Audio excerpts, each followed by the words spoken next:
What's going on, everybody? Welcome back to Gmias World. Right now, we're going to be discussing a player that I've noticed visibly, and I know a lot of you guys as well over the last, couple days. Well, he's only been out for 2 days, but if you got him earlier, you probably spent a little bit more than you had to. Right now, Willie McGinnis is about 417 for his 93 overall. Now, one of the things that I've been getting a lot of questions about, especially newer players that are into MUT, with the limited versus the card that's right before the limited, like the actual complete player, but not the limited that you have to power up. Some of you guys want to know the cost effectiveness of it. So I'm going to go ahead and explain to you guys the best possible way to do it. It's obviously always up to you based on, what you feel you can do and what you can afford. But what happens is this, right? If this is this cheap, the 93, it's going to cost you about 7,000 or something like that in training, which is going to be like another 150K. So if his 94 is reasonable, you know what I'm saying? Where it's like, right now it's 494, this would be a fine case to utilize that and forego using the training. All right? Because these questions that you guys ask, it's very, very particular, and you want to know the best way to save. Usually it's like, leaps and bounds above, what the previous player is, and that causes a problem. Because it's like, okay, do I want to spend an additional 300 or 400K on one of the limiteds, or do I want to get the player and then go after the training? Now, what I chose to do was I completed the 2 legend challenges, and I got one of the free cards that go into the set. So I completed his set for about 450. So I'm down about 30-40K right now, but it's not as bad as the people that were spending like 700 and 800K for him. So every week when you play the challenges for the 2 new legends, EA Sports gives you the lowest possible legend that goes into the set. So I got this one, and I bought the other 4, and it cost me about 450. So at that time, I could have sold him for a little bit more, but I tested him out, and he was that good to where it's like, all right, you know what? This guy is staying right here. So I left it the way it was. You can choose to do it either way. Like I said, right now, if you just want to jump into it and try him out, I would go with the 494 and just forget about having to spend all that additional money, coins, trying to get, the training and all that crap, because it is a lot. It's not cheap, and EA is going to make it so that as the cards get better, you're going to be spending a lot more on training. So in certain cases, the limited will be much better to utilize than actually going that route with buying the card and all that crap. It's a lot. It is a lot, right? But let's take a look at his numbers. Let's take a look at what he's doing. 91 speed, 90 excel, 90 strength. Now, what we learned during the Most Feared campaign, other than the fact that dudes are just really ridiculous and they'll come out with 19-foot players, we learned that strength is a major factor in the game. Now, at some point, linemen are going to start to get 95, 96, 97, like real natural strength in those regards. It's going to be really, really crazy with the way that that's going to influence the run game. Because the run game right now is technically very, very OP, but a lot of people are not utilizing it in that regard yet, but it's coming, and it's going to be here very, very soon. You better get prepared for it, because when they drop Bo Jackson, a lot of the Raider theme teams, they're just going to probably run the ball.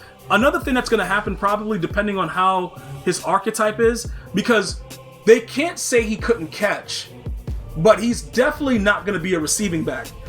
So he's not going to get that backfield master for one. Will they give him elusive? Will they give him power? We got to wait to see what happens. But it's going to be very interesting to see the effect that the strength has. Because if your linemen on the defensive side of the ball don't match up well, you're going to get pummeled to the ground, which should happen, and you're going to get dominated. And that's point blank, period. All right, so I want to make sure that I go ahead and point that out.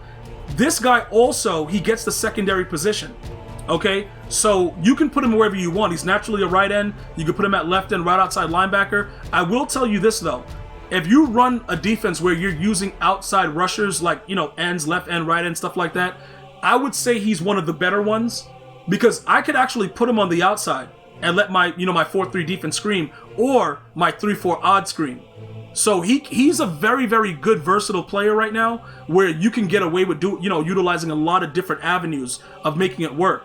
Now, the reason that I'm focusing on his attributes right here, he's 6'5", 270. That is a lot of weight, and you can utilize that at the D tackle position, which is how I play him in the 4-3 even, or you could put him outside. Because guess what? Jalen Phillips is also a monster, and a lot of you guys don't really understand how good he is, and, he's a free player, But while he's like currently right now before they drop the Thanksgiving promo, before they start doing harvest and all that stuff, he's probably one of the better players in the game right now. You know, obviously the players are going to get better, they're going to get stronger, they're going to get faster, but right now he's one of the top players. So when you start putting this 6'5" guys with 260 and all this other weight, it starts to really overwhelm the way that the offensive line attacks it. Another thing with Myles Garrett, this dude is a monster. And remember, you guys got to be very, very careful because his price right now is at about $500K. He's not slowing down. He's going to keep dominating week by week by week. So because that's the case, you're going to have issues with this. This is going to be something that you're going to have to deal with. So if you can snag him now at that low price, I would grab him. Because the way that they're doing this, you know, the reset of the levels, they're taking very long to do it. I thought it would have already been done. They got the Q3 Ultimate Season out. It's like they're not really planning it the right way, or somebody that's coordinating their schedule just doesn't understand what's going on. Either way, it doesn't really matter. The bottom line is, this man is 6'4", 272.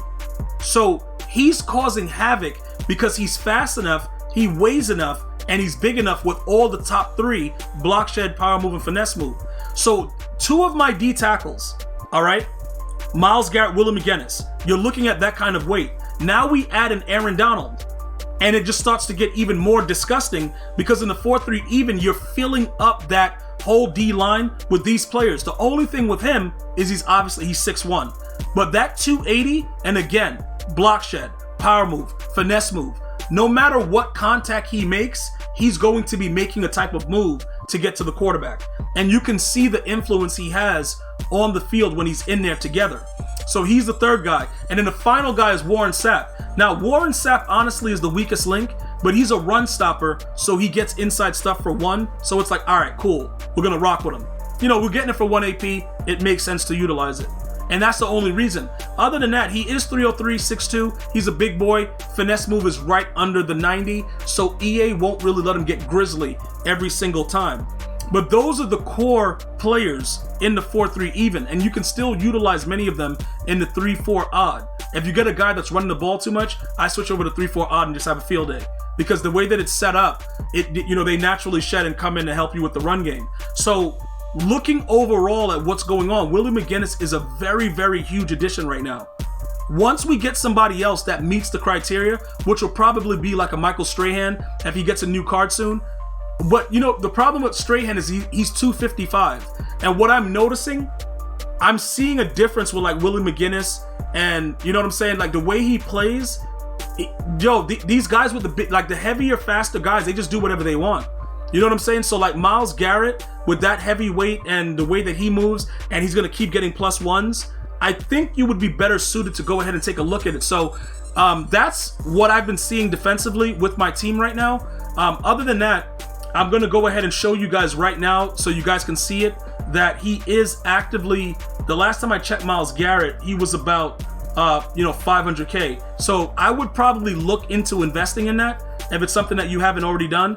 If you don't want to do it and you want to wait it out, that's going to be your decision. But I'm letting you know that I don't really see a situation where his card is going to really drop that much more right now, because you're going to still need it in this power path as we go forward. So good luck with it. I hope you guys can get him, grab him if you can. Maybe you pull him out of a pack, whatever it is. But he is definitely useful along with Willie McGinnis and the other guys that I just showed you on the squad. If you have any other questions or comments, please feel free to do it right there in the comment section. You can follow me on social media at GmiasWorld on Twitter, Instagram, Facebook, and Twitch. You have a blessed day. I'm going to see you guys and girls next time. One love, y'all.